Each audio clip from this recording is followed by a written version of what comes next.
All right, welcome to EAL Evidence Collection, supporting teachers to plan and collect evidence. I want to offer my gratitude to you for taking the time to join in this session. I'm hopeful that this will help you come up with a good plan and hopefully decrease some anxiety regarding this task so that it becomes something that's not too time consuming and that you feel comfortable with. So again, thank you so much for taking the time to join. So our purpose today is we have three things. We're going to prepare for upcoming EAL evidence collection deadlines. We're going to use the EAL Evidence Collection Site effectively and plan for meaningful, efficient evidence collection. And our targets are to understand the timelines and expectations, navigate the EAL Evidence Collection Site, use speaking and writing prompts intentionally, and plan for consistent evidence collection. And we'll know that this was successful if you're able to identify appropriate tools from the site, if you can plan when and how to collect evidence this year, and that students successfully show their speaking and writing skills in your class. So all of these things super important, and again, so appreciative that you're here to give yourself a bit of a head start on the school year. So we'll start with the timelines and expectations. Last year, the deadline for the evidence was changed by Alberta Education to much earlier in the year, and that deadline is remaining the same. So it is happening earlier as again, similar to last year. And so the deadline this year for each student who has an EAL code to have an annotated sample of evidence for one benchmark strand, either speaking or writing, uploaded to EdForms is November 27th. So again, very similar to last year, it will be prior to Christmas and at the end of November. So just if you'd like to put that in your calendar and make note that that's when it will be due. Important to think about planning backwards when we have these tasks ahead of us. So this is a suggested timeline. Very, very important. Each school will have their own internal deadline. It's important that you follow these deadlines. These are just some suggestions of when you should start thinking about some of the tasks. So in September, it would be great if you could select a date to collect a sample and also decide on the prompt that you're going to use. In October and or November, for writing, you could complete the pre-writing activities to build background knowledge and vocabulary and use a prompt to collect either a writing or speaking sample. And then that gives you all of November to annotate the sample, upload the sample on EdForms, and update the strand on EdForms. And then by November 27th, all tasks have been completed and verified by the DL team at your school. Important to know who needs this evidence. I know there's probably a variety of different people watching this presentation, some brand new to teaching, some teaching in a classroom, and some who are part of our DL teams. So I'll just go over this so that everyone's aware. All kindergarten to grade 9 students with a 301, a 302, or 303 code need to have a benchmark. This benchmark needs to have a piece of evidence uploaded. And for our high school students, so our grade 10 to 12 students with a 301 or 303 code, they need to have a benchmark, and also this benchmark needs to have a piece of evidence uploaded. So just to quickly review, our 301 students are students who are born outside of Canada and have language needs. 302 students are international students, and 303 students who are born in Canada but have language needs. Okay, we're going to move forward now to the EAL Evidence Collection Site overview. So this site was created 2 years ago, and we have been adding to it and editing things on it since then. So the way you can get to it is if you have the slides open on your computer, I have live linked the image here. There's also a bit.ly, so if you just type that into the address bar on your what do we call those? Internet browser. or you can access it through EPD. On the main page of the EAL EPD page, if you just scroll down, there is a little button there that says Evidence Collection Site. And so you can see here the purpose of this site was for us to create prompts that are ready to use in your classroom. And so we're going to go over the site and what you will find there. So it provides teachers with resources to help collect required evidence for kindergarten all the way up to grade 12 EAL students. It's important to note that these materials support all learners, not just EAL students. For example, they can be used as part of whole class activities such as collecting a beginning of the year writing sample. These resources were developed by EAL consultants in collaboration with a dedicated group of teachers who contributed their time and expertise. So we had a teacher focus group of teachers from all over the different areas of the city and all different grades, and they helped us create these resources. So big thank you to them. Now, while you are welcome to use your own prompts, many teachers have found that the prompts on the EAL Evidence Collection Site generate stronger speaking and writing samples. They include targeted EAL supports and best practices, and they provide more accurate evidence of language proficiency. We are very hopeful also that if you use the prompts from our site, that it saves preparation time for teachers and allows frees up time to do other things. It also promotes consistency in evidence collection. It supports all learners, and they increase student confidence. So a teacher that I have worked with in the past had told me that her students were able to really focus on those targeted language skills that we were looking for on their writing, rather than having to kind of guess what the teacher was looking for. The prompts are very explicit in looking for the all the different parts that we're going to be assessing them on. So for example, vocabulary, sentence structure, and cohesive devices. Those are very targeted on them, and so therefore we're getting better prompts. But again, you're welcome to use your own. But if you'd like, especially if you're new to collecting evidence or you'd like to save yourself some time, please feel free to use these. So we're going to go through the writing example. As you can see on the top there, when you go to the evidence collection site, this is what it looks like. And if you click on writing evidence, you'll see elementary, they're broken down into elementary, junior high, and high school. Writing evidence resources are available for all the different divisions. And writing would be recommended for grade 2 and up, and also EAL level 2 and up. The resources that are available are writing prompts, a blank template, and annotated illustrated examples. So we'll go through all of those.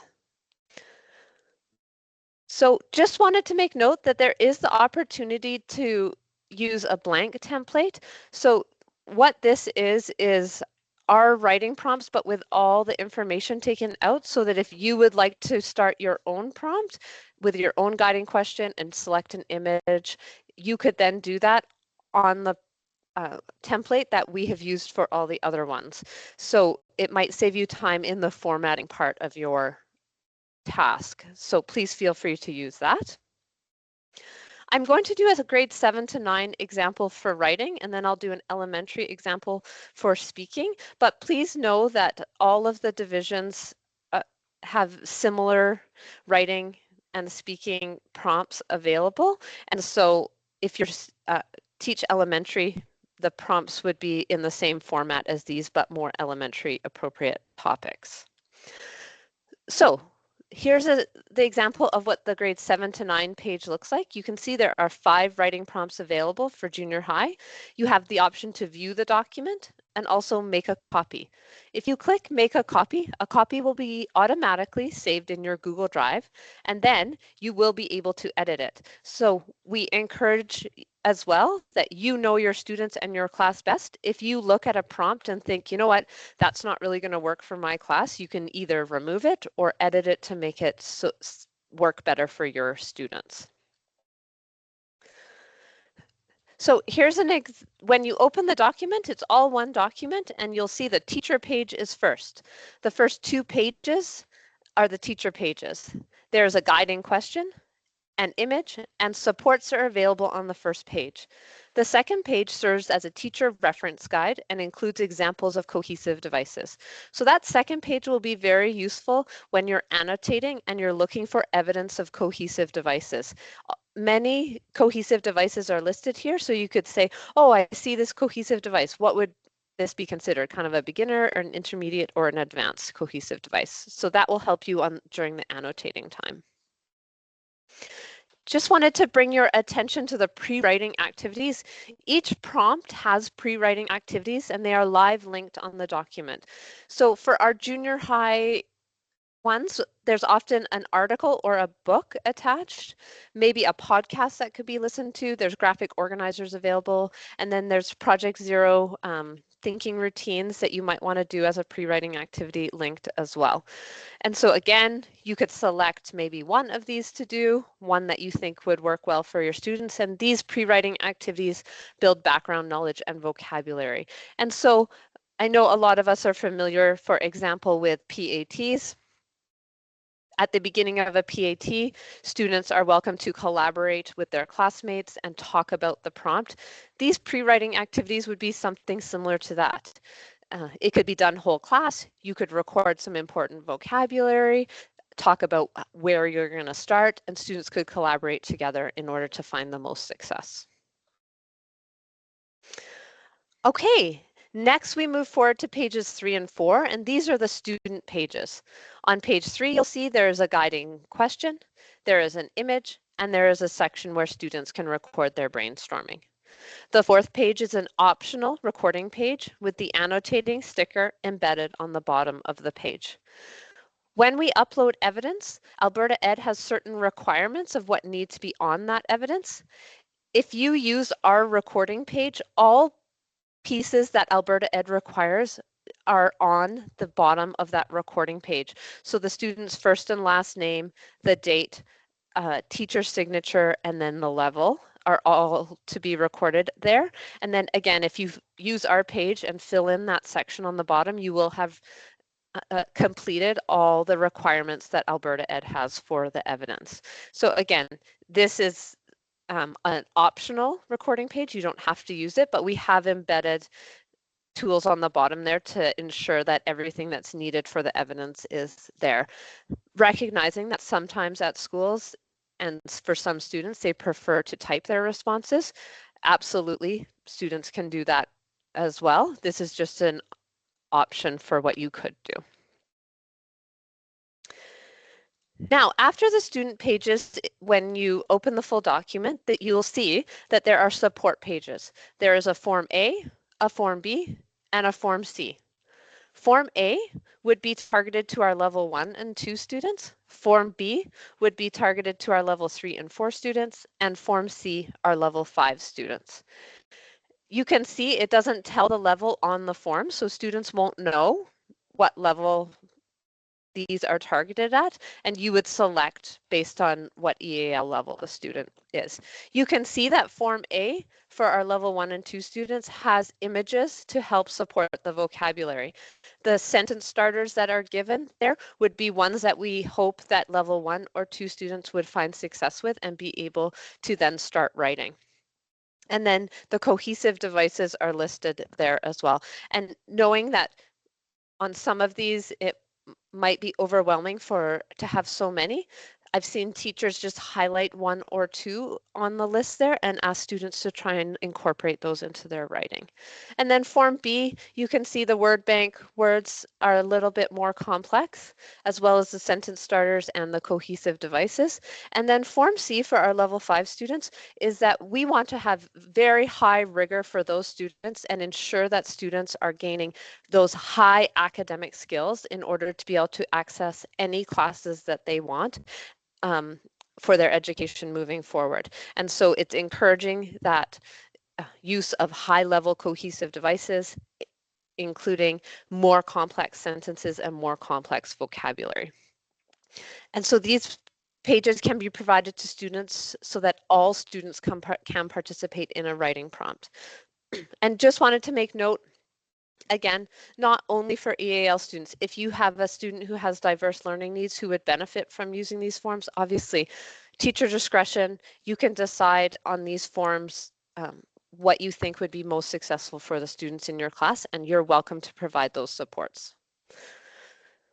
So as you can see then that for a student, you would probably likely print the prompt and the recording page back to back, and then you would have the support pages printed off separately, and you would just hand them out to certain students.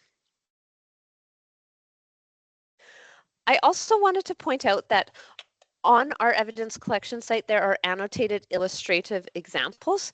You'll find samples that demonstrate achievement across all proficiency levels. Each example includes a written rationale explaining how the level was determined, providing clarity and insight into the assessment process. So again, if you're new to annotating and you're not sure what a grade 7 to 9 achieved level 2 piece of writing looks like, you could look here and see it for an example.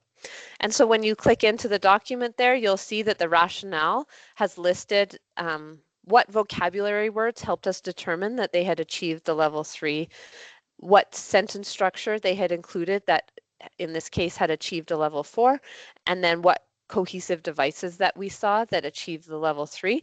You can see the students writing there, and we've also typed them up so that they're a little bit easier to see. And you can see here on the example of where the student wrote, the teacher had used the sticker, as we call it, on the bottom of the writing there in order to determine the student's level. Okay, I know some of you are seasoned veterans of using the EAL Evidence Collection Site, but I thought I would just point out a few things that are new. All prompts have had the visuals updated to black and white visuals, and they are simple images. So you can see here, there's an example of that box would be consistent with all of the visuals that are on Form A now. So it just makes it, I know most people don't have color printers, and the more simple images are easier for students to understand. So those have all been updated.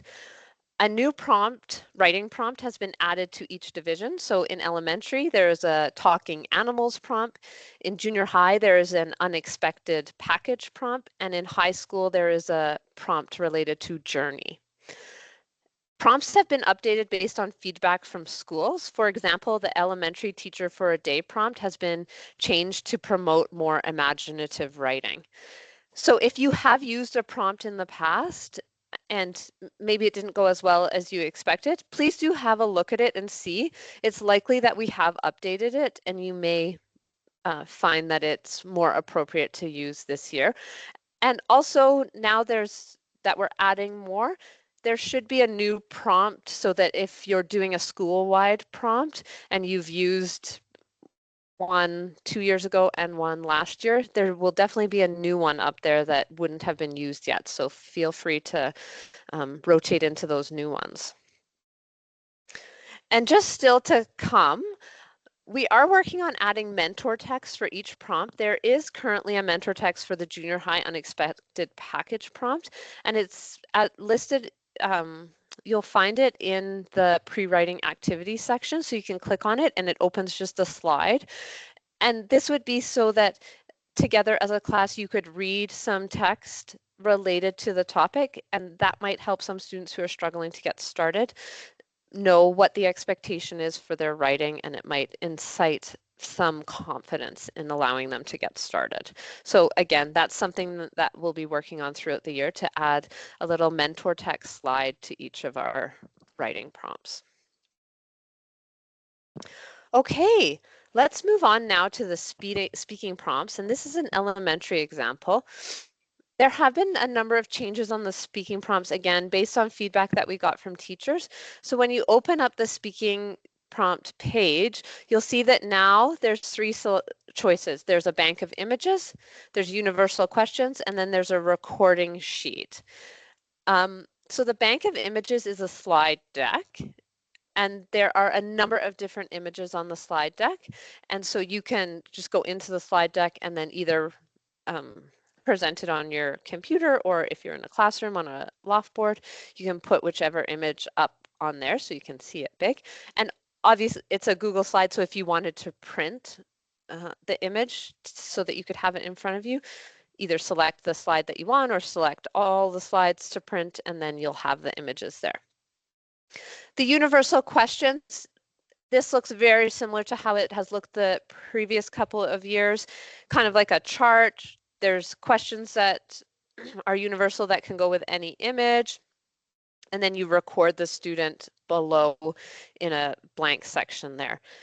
The recording sheet part is kind of an alternate layout. Again, feedback from teachers was that they would prefer to have it kind of on an 8.5 by 11, and the question on the left, and then just write the student's response on the right.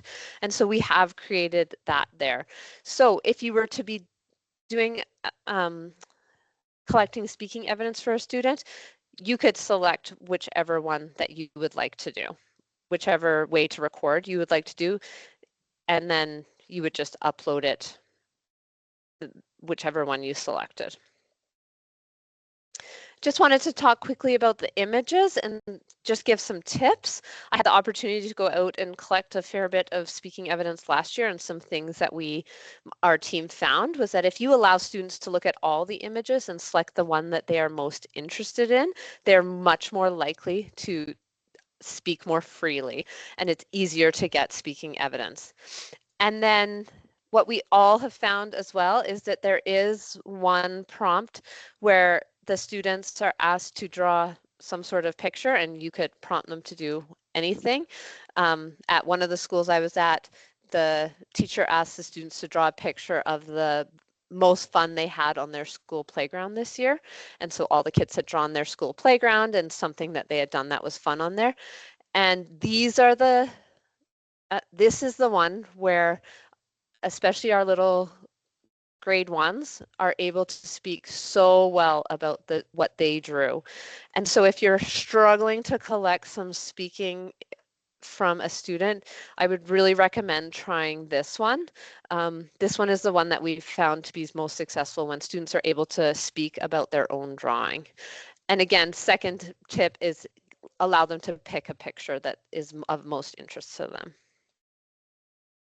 So still to come for speaking is we are working on completing the annotated illustrated examples for speaking. Please check back later in the year for these. We will be hopeful to have those up prior to November so that you can refer to them when you're doing your annotating. There are some available there right now, just not all. So you can see here the KN1 ones are not available, but I know that grade 2 and 3 ones are. Okay, so a few tips and tricks for collecting evidence. So although a sample is primarily required as evidence for EAL students, collecting responses from all students provides valuable school-wide data, promotes equity, establishes grade level calibration, and supports instructional planning, and creates a richer context for interpreting EAL student achievement and growth. And so we would always recommend that if you are collecting a piece of writing for your EAL students, there is no harm in having do it as a whole class or even a whole school. I know a lot of our junior highs do a whole school day where everybody at the school does a piece of writing, and then the teacher will pull out the EAL ones to annotate. So yeah, we are very encouraging that if you are collecting this evidence, that it doesn't have to only be for EAL students. There's lots of benefits to doing your whole class or even your whole school. So some options you could do it as a full class, and this is best when the primary goal is EAL documentation and you want minimal disruption. Again, I know schools are very busy places and it's hard sometimes to do a school-wide one, but as the person in charge of your own class, you might want to do your full class. And the teachers need classroom level information. So if you're looking for a beginning of the year writing assessment, then you could do this with your whole class. And then regarding the school-wide, that's best when the school wants both EAL evidence and broader writing data. There's interest in creating common expectations and benchmarks, and time and resources are available for analysis and future school plans. So again, great if it's full class, great if it's school-wide. Those are some options that you could do. Now, regarding the speaking samples, I know the majority of our speaking samples are grade 1 students, because grade 1 students are not have not been taught how to write yet, and so it doesn't make sense to collect a writing sample for them. So recognizing that as this work is done individually with a student, developing a plan ahead of time could help identify whether support at your school might be available, should capacity allow. And so again, if we're planning far in the future, maybe it would be worth speaking to someone at your school who might be able to provide some assistance with this. Again, kind of saying, hey, what about on this day? We could, maybe a couple people could come and help, and then you could pull a couple people at a time, because I know at some of our schools you might have up to 20 to do. So I'm hopeful that you can pre-plan this, which would allow for you to have some support in this task, because I know it is difficult. And also always reach out to your EAL consultant, and they could give some suggestions as well. Okay, so some key takeaways from what I've spoken about here is I'm hoping that you can plan ahead and schedule your evidence collection date early. I'm hoping that you feel a little bit more comfortable with the EAL Evidence Collection Site, and you now see you can access these ready-to-use prompts, supports, and exemplars. You can choose prompts that allow students to demonstrate their strongest speaking or writing skills, that you can use appropriate scaffolds to support students and gather more accurate evidence of language proficiency, that you will feel confident in annotating and uploading one speaking or writing sample before your school's deadline. And then just a final reminder that these resources support all learners, not just EAL students. Okay, I'm going to get my colleague to stop the recording, because we're going to take some time to do some investigation into the site, and we'll have time for some feedback and questions as well.